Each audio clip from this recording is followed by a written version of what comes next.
आप सब लोग जानते हैं कि भगवान श्री रामचंद्र जी तो वे साक्षात परब्रह्म परमात्मा हैं, जिनके चरण कमल सदा फूलों पर ही रखे रहते हैं, पुष्पों पर ही रखे रहते हैं। अब आप कल्पना कीजिए कि वे भगवान 14 वर्षों तक नंगे पैर वन में रहे, कंटक पथ पर चलते रहे। ऐसा क्यों किया भगवान ने?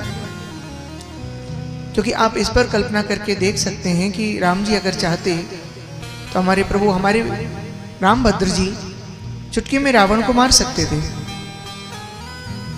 और रावण को यदि केवल इशारे से मार सकते थे। आपने एक चौपाई सुनी होगी, भ्रगुटी विलास सृष्टि लय होई, सपने संकट परे की सोई। जिन भगवान की भ्रगुटी हिलाने मात्र से पूरे संसार में लय प्रलय आ सकता है, क्या संसार में ना ब्रह्मांड में भी लय प्रलय आ सकता है, वो भगवान क्या रावण को मारने के लिए अपने निवास से नहीं मार सकते थे? मार सकते थे। जो भी कष्ट भगवान ने उठाए, फिर ये सब क्यों किए? तो देखिए, भगवान की इस लीला के पीछे एक बहुत ही प्रेरणादायी अर्थ छुपा हुआ है। भगवान एक तो ये बताना चाहते हैं हमको, जिनके चरण कमल सदा कमल पर ही रखे रहते, वैकुंठ क्षीर सागर आप दर्शन करेंगे तो स्वयं कमला माता लक्ष्मी, जिन्हें हम कमला कहते हैं, जो सदा कमल पर वास करती हैं, उन कमला माता के कर कितने कोमल होंगे, जिन्हें कर कमल कहा जाता है।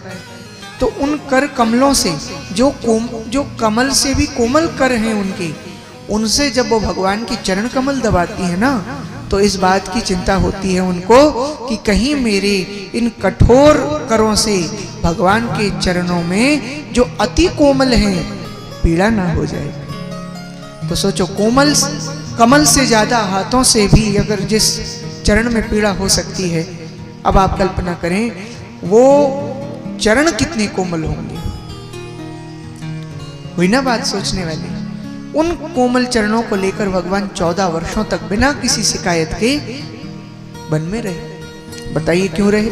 हम सबको कुछ शिक्षा देना चाहते हैं भगवान, हमें कुछ सिखाना चाहते हैं कि अगर आपके जीवन में भी कभी मुसीबत आए, कोई आपदा आए, कोई परेशानी आए, कोई समस्या आ जाए, तो कभी भी डरना नहीं चाहिए, कभी भी घबराना नहीं चाहिए, बल्कि उस मुसीबत का डटकर मुकाबला करना चाहिए और उस पर विजय प्राप्त करना चाहिए।